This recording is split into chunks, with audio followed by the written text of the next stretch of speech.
پوچھ اے دشمن اسلام، خالد رضی اللہ عنہ نے کہا۔ جنگجو جھوٹ نہیں بولے گا، دھوکہ نہیں دے گا، پوچھ کیا پوچھتا ہے؟ کیا میں اسے سچ سمجھوں کہ تیرے رسول کو خدا نے آسمانوں سے تلوار بھیجی تھی؟ جرجا نے پوچھا، اور یہ تلوار تیرے رسول نے تجھے دے دی، اور جب تیرے ہاتھ میں یہ تلوار ہوتی ہے تو دشمن شکست کھا کر بھاگ جاتا ہے؟ یہ سچ نہیں، خالد رضی اللہ عنہ نے کہا۔ پھر تو سیف اللہ کیوں کہلاتا ہے؟ جرجا نے پوچھا۔ پھر تو اللہ کی شمشیر کیوں بنا؟ سچ یہ ہے دشمن اسلام، خالد رضی اللہ عنہ نے کہا، رسول اللہ صلی اللہ علیہ وآلہ وسلم نے میری تیغزنی کے جوہر دیکھے تھے تو آپ صلی اللہ علیہ وآلہ وسلم نے بے ساختہ کہا تو اللہ کی تلوار ہے۔ آپ صلی اللہ علیہ وآلہ وسلم نے مجھے اپنی تلوار انعام کے طور پر دی تھی، اب نکال اپنی تلوار اور تو بھی اس کا ذائقہ چکھ لے۔ اگر میں تلوار نہ نکالوں تو پھر کہو لا الہ الا اللہ محمد الرسول اللہ، خالد رضی اللہ عنہ نے کہا۔ تسلیم کرو کہ محمد صلی اللہ علیہ وآلہ وسلم اللہ کے رسول ہیں۔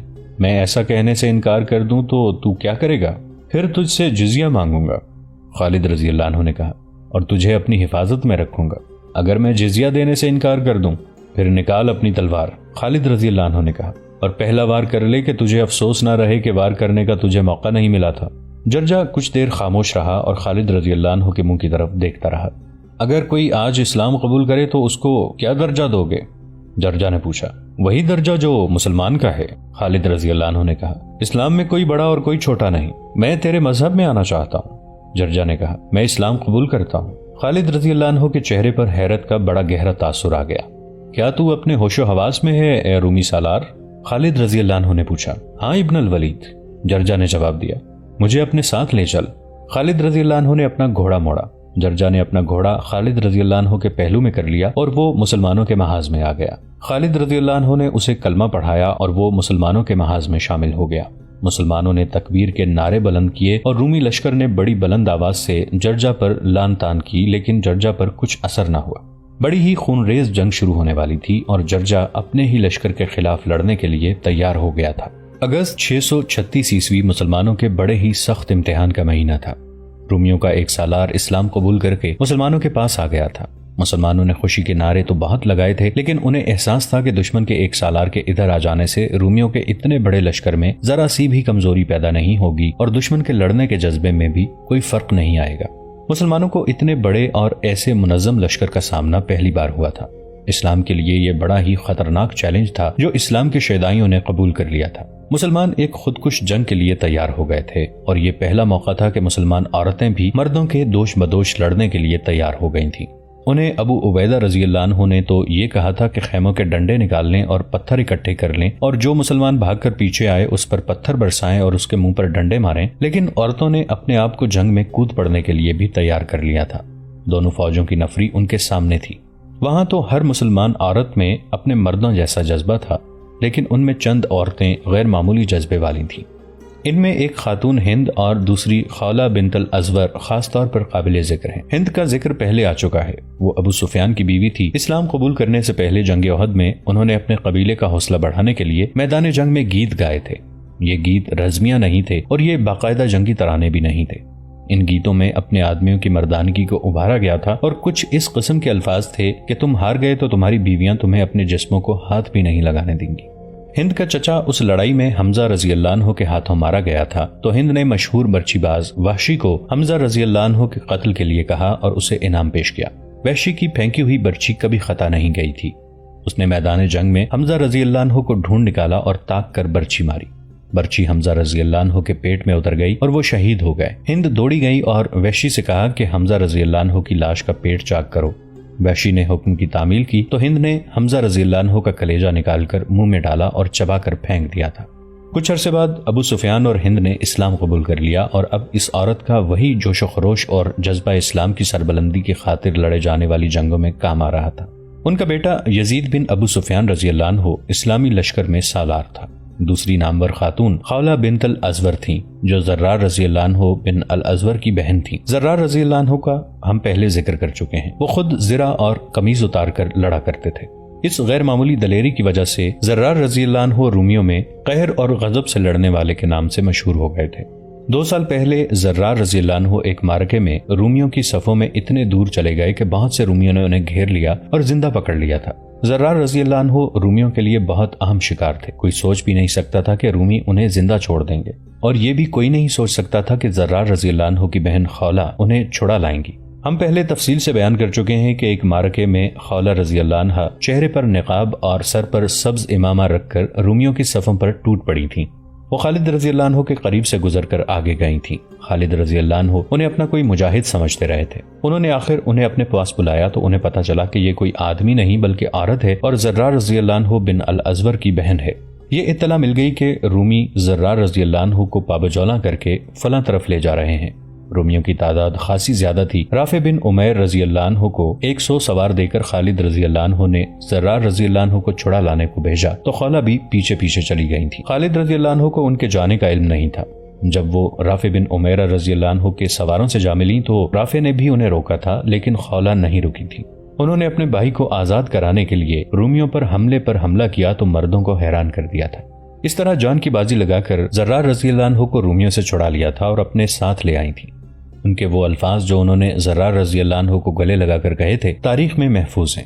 میرے عزیز بھائی، میرے دل کی تپش دیکھ کس طرح تیرے فراق میں جل رہا ہے۔ اب جبکہ رومی بلند و بالا پہاڑ کی مانند سامنے کھڑے تھے تو ہند اور خولہ دوسری تمام مسلمان عورتیں صرف بیویوں اور بہنوں کی حیثیت سے بیٹھی نہیں رہ سکتی تھیں، نہ وہ اپنے فرض کو دعاؤں تک محدود کر کے رکھ سکتی تھیں۔ ہند اور خولہ عورتوں کے کیمپ میں مردانہ چال چلتی گھوم پھر رہی تھیں۔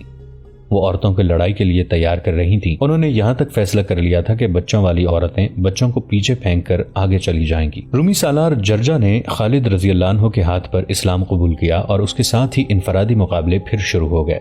رومی اپنے سالار جرجا کی کمی کی خفت یوں مٹانے لگے کہ وہ اپنے چنے ہوئے سالاروں کو انفرادی مقابلوں کے لیے اتارتے جا رہے تھے۔ عموماً 3-4 مقابلے ہوا کرتے تھے، لیکن مقابلوں کو ختم ہی نہیں ہونے دے رہے تھے۔ ادھر سے کوئی سالار، نائب سالار یا کماندار سامنے آ کر رومیوں کو للکارتا تو رومی اپنے کسی نامی گرامی تیغزن یا پہلوان کو آگے کر دیتے تھے۔ تقریباً ہر مقابلے میں رومی مارا گیا یا بھاگ گیا۔ خلیفہ اول ابو بکر رضی اللہ عنہ کے بیٹے عبد الرحمن رضی اللہ عنہ مقابلے کے لیے سامنے آئے۔ میں ہوں رسول اللہ صلی اللہ علیہ وآلہ وسلم کے پہلے خلیفہ ابو بکر کا بیٹا۔ عبد الرحمن رضی اللہ عنہ نے دونوں فوجوں کے درمیان گھوڑا ایک چکر میں دوڑاتے ہوئے للکار کر کہا، رومیوں، میری حیثیت کا کوئی سالار آگے بھیجو۔ تاریخ میں اس رومی سالار کا نام نہیں ملتا جو ان کے مقابلے میں آیا۔ وہ جو کوئی بھی تھا بڑی جلدی کٹ گیا تھا۔ کیا اتنے بڑے لشکر میں میرے پائے کا کوئی سالار نہیں؟ عبد الرحمن رضی اللہ عنہ بن ابو بکر رضی اللہ عنہ نے رومیوں کا للکارا۔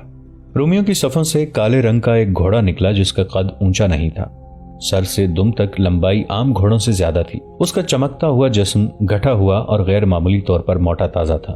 گھوڑا دوڑتا تو زمین ہلتی محسوس ہوتی تھی۔ وہ اپنے سوار کے قابو میں تھا، لیکن اس کی چال اور مستی ایسی تھی جیسے اپنے سوار کے قابو میں نہ ہو۔ اس کا سوار گورے رنگ کا تھا اور اپنے گھوڑے کی طرح فربا جسم تھا۔ وہ پہلوان لگتا تھا۔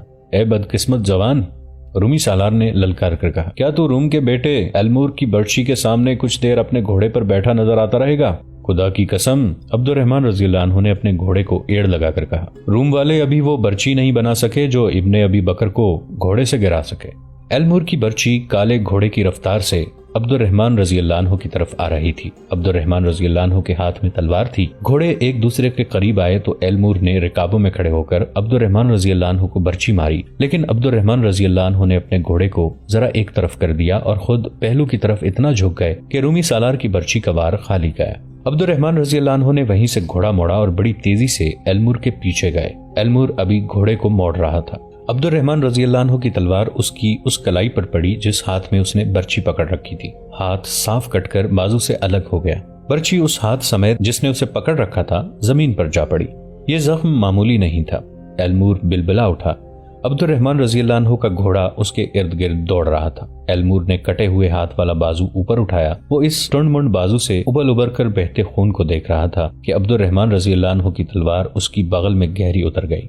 ایلمور نے گھوڑے کو ایڑ لگائی اور رخ اپنی لشکر کی طرف کیا۔ وہ اپنے لشکر تک نہ پہنچ سکا، راستے میں ہی گر پڑا۔ اس کا کالا گھوڑا اپنے لشکر تک پہنچ گیا۔ عبد الرحمن رضی اللہ عنہ نے ایک بار پھر رومیوں کو للکارا، لیکن خالد رضی اللہ عنہ نے انہیں پیچھے بلا لیا۔ ضروری نہیں تھا کہ عبد الرحمن رضی اللہ عنہ ہر مقابلہ جیت جاتے۔ یکے بعد دیگرے 6-7 مسلمان سالار انفرادی مقابلوں کے لیے گئے اور ان کے مقابلے میں اترنے والے رومی مارے گئے یا شدید زخمی ہو کر بھاگ گئے۔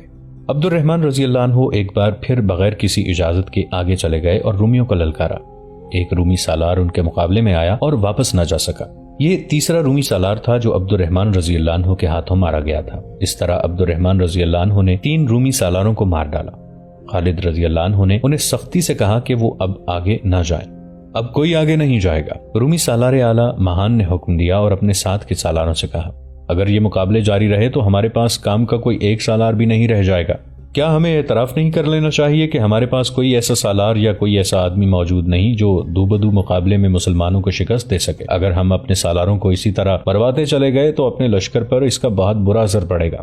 بہت برا اثر پڑ رہا ہے، ایک تجربہ کار سالار نے کہا۔ میدان میں دیکھیں، صرف ہمارے سالاروں اور کمانداروں کی لاشیں پڑی ہیں اور مسلمان ہمیں تانے دے رہے ہیں۔ ہم اتنا لشکر کیوں لائے ہیں؟ ان چند ہزار مسلمانوں کو ہم اپنے گھوڑوں کے قدموں تلے کچل دیں گے، ان کی لاشیں پہچانی نہیں جائیں گی۔ ہمیں پورے لشکر سے ایک ہی بار حملہ کر دینا چاہیے۔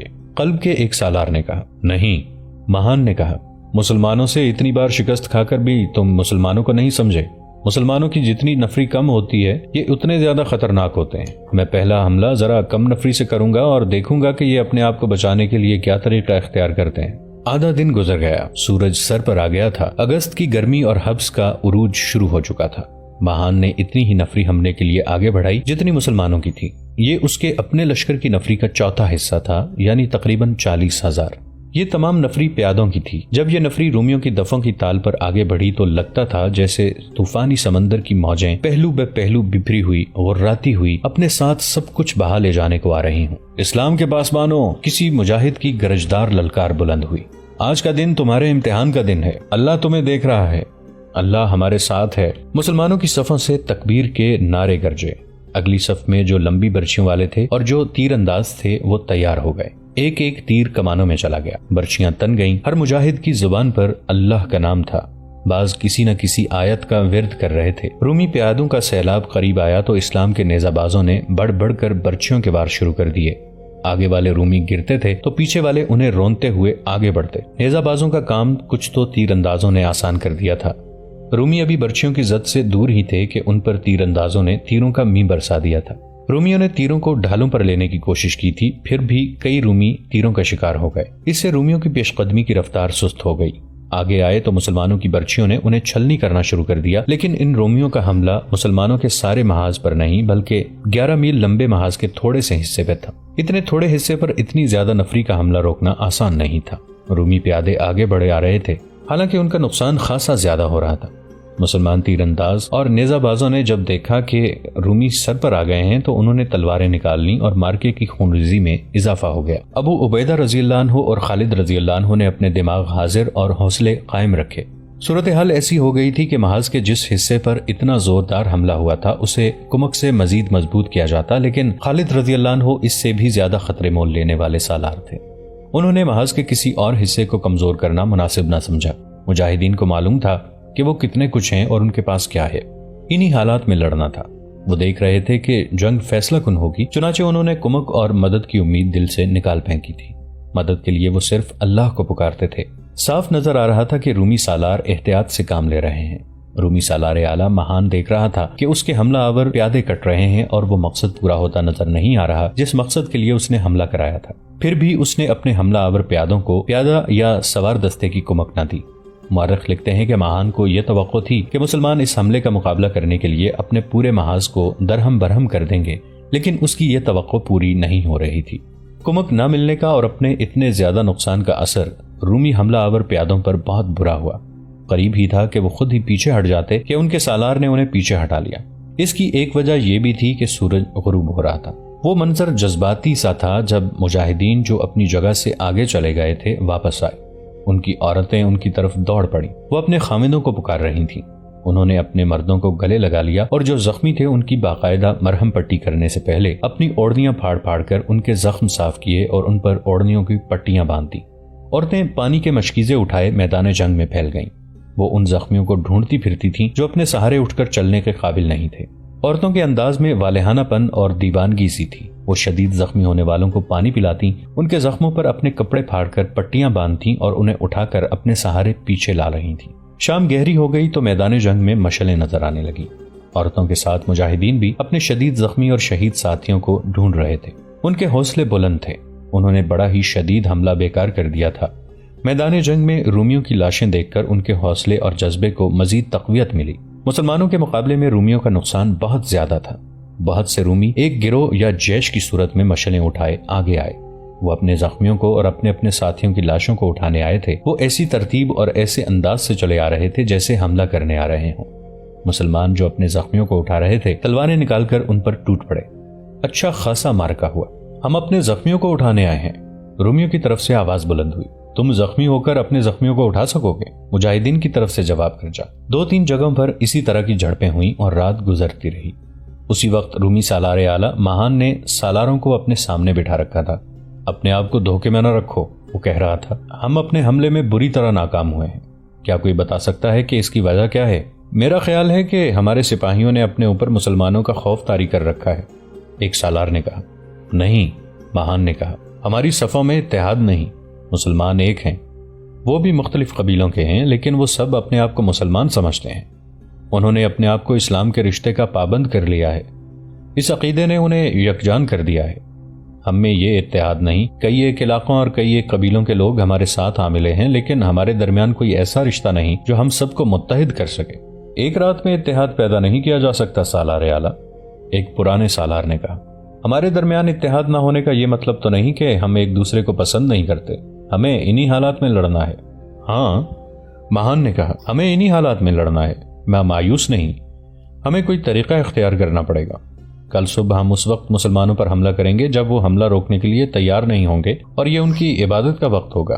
تقریباً ان تمام مورخوں نے جنہوں نے جنگ یرموک کو تفصیل سے بیان کیا ہے، ماہان کا اگلی صبح کے حملے کا پلان اس طرح لکھا ہے کہ مسلمانوں کے قلب پر حملہ کیا جائے گا جو دھوکہ ہوگا۔ اس کا مقصد یہ ہوگا کہ قلب یعنی مسلمانوں کے درمیانی دستوں کو، جن میں مرکزی کمان بھی تھی، لڑائی میں الجھا کر یہیں روک کر رکھا جائے گا۔ اس سے فائدہ یہ اٹھایا جائے گا کہ مسلمانوں کا مرکز اپنے دائیں بائیں کی طرف توجہ نہ دے سکے۔ ماہان کے پلان کے مطابق اصل حملہ مسلمانوں کے پہلوؤں پر کرنا تھا، جس کا مقصد یہ تھا کہ پہلوؤں کے دستوں کو بکھیر کر ختم کیا جائے اور اگر مسلمان مقابلے میں آ جائیں تو ان پر ایسا دباؤ ڈالا جائے کہ وہ اپنے قلب کی طرف اکٹھے ہو جائیں۔ اس صورت میں ان پر پہلوؤں اور عقب سے حملہ کیا جائے۔ پلان بڑا خطرناک تھا۔ رومیوں کی نفری اتنی زیادہ تھی کہ اس کے بلبوتے پر اپنے پلان کو وہ کامیاب کر سکتے تھے۔ جاؤ اور اپنے دستوں کو صبح کے حملے کے لیے تیار کرو، ماہان نے کہا، لیکن تیاری ایسی خاموشی سے ہو کہ پتہ نہ چلے۔ مسلمانوں کے جاسوس ہمارے ارد گرد موجود رہتے ہیں۔ رات کو ہی ماہان نے اپنا خیمہ اکھاڑ دیا اور ایک چٹان کی سب سے اونچی چوٹی پر لے جا کر نصب کرایا۔ وہاں سے تمام تر محاذ کو وہ دیکھ سکتا تھا۔ اس نے تیز رفتار گھوڑوں والے قاصد اپنے ساتھ رکھ لیے اور اپنا حفاظتی دستہ بھی اپنے ساتھ لے گیا۔ دستے کی نفری 2000 تھی۔ دونوں طرف کی فوجوں کے درمیان 1.5 میل کا فاصلہ تھا۔ خالد رضی اللہ عنہ نے حسب معمول دشمن کی نقل و حرکت پر نظر رکھنے اور اطلاع دینے کے لیے اپنے آدمی آگے بھیج رکھے تھے، لیکن دشمن کے محاذ کی صورت ایسی تھی کہ قریب جا کر کچھ دیکھنا ممکن نہ تھا۔ اپنے آدمی بلندیوں سے دیکھتے رہتے تھے۔ مسلمان فجر کی نماز پڑھ رہے تھے۔ آگے گیا ہوا ایک آدمی دوڑتا آیا اور خالد رضی اللہ عنہ کو بتایا کہ رومی تیار ہو کر ترتیب میں آ رہے ہیں۔ ترتیب کیسی ہے؟ خالد رضی اللہ عنہ نے پوچھا۔ ترتیب حملے کی معلوم ہوتی ہے، جاسوس نے جواب دیا۔ پہلے دف بجے تھے، پھر ان کے دستے بڑی تیزی سے ترتیب میں آ گئے۔ سوار گھوڑوں پر سوار ہو چکے ہیں۔ ہو نہیں سکتا کہ رومی کہیں اور جا رہے ہوں، خالد رضی اللہ عنہ نے کہا۔ وہ حملے کے لیے آ رہے ہیں۔ خالد رضی اللہ عنہ کچھ پریشان بھی ہوئے لیکن وہ حوصلہ ہارنے والے نہیں تھے۔ تیاری کا وقت نہیں تھا۔ اگر رومی تیار تھے تو انہوں نے مسلمانوں کو اس حالت میں دبوچنا تھا جب وہ تیاری کر رہے تھے۔ انہوں نے بڑی تیزی سے تمام سالاروں کو اطلاع بھجوا دی کہ دشمن کا حملہ آ رہا ہے۔ مسلمان جب تیار ہو رہے تھے اس وقت رومی لشکر اپنے محاذ سے چل پڑا تھا۔ اس کی رفتار خاصی تیز تھی۔ رومی سالاروں کو توقع تھی کہ وہ مسلمانوں کو بے خبری میں جا لیں گے، لیکن وہ جب قریب آئے تو مسلمان تیار تھے۔ وہ خلاف توقع اتنی جلدی تیار ہو گئے تھے۔ خالد رضی اللہ عنہ نے انہیں لمبا چوڑا حکم نہیں بھیجا تھا، نہ کوئی ہدایت جاری کی تھی، صرف اتنا پیغام دیا تھا کہ دشمن کا حملہ آ رہا ہے، اپنے اپنے محاذ پر تیار رہو۔ صبح کا اجالا سفید ہو رہا تھا۔ رومی سیلاب کی طرح بڑھے آ رہے تھے۔ ان کا رخ مسلمانوں کے قلب کی طرف تھا۔ ان کے بہت سے دستے دائیں اور بائیں پہلو کی طرف سے بھی آ رہے تھے، لیکن معلوم یہی ہوتا تھا کہ وہ حملہ قلب پر کریں گے۔ خالد رضی اللہ عنہ نے اپنے قلب کے دستوں کو آگے بڑھ کر دشمن کا استقبال کرنے کا حکم دیا۔ انہوں نے دفاع کا طریقہ وہی اختیار کیا کہ برچی بازوں اور تیر اندازوں کو آگے رکھا گیا۔ رومی جو اس امید پر بہت تیزی سے آ رہے تھے کہ مسلمان بے خبر ہوں گے اور یہ بڑی آسان فتح ہوگی، مسلمانوں کو ہر لحاظ سے تیار دیکھ کر ذرا سست ہو گئے اور ان کے قدم رکنے لگے۔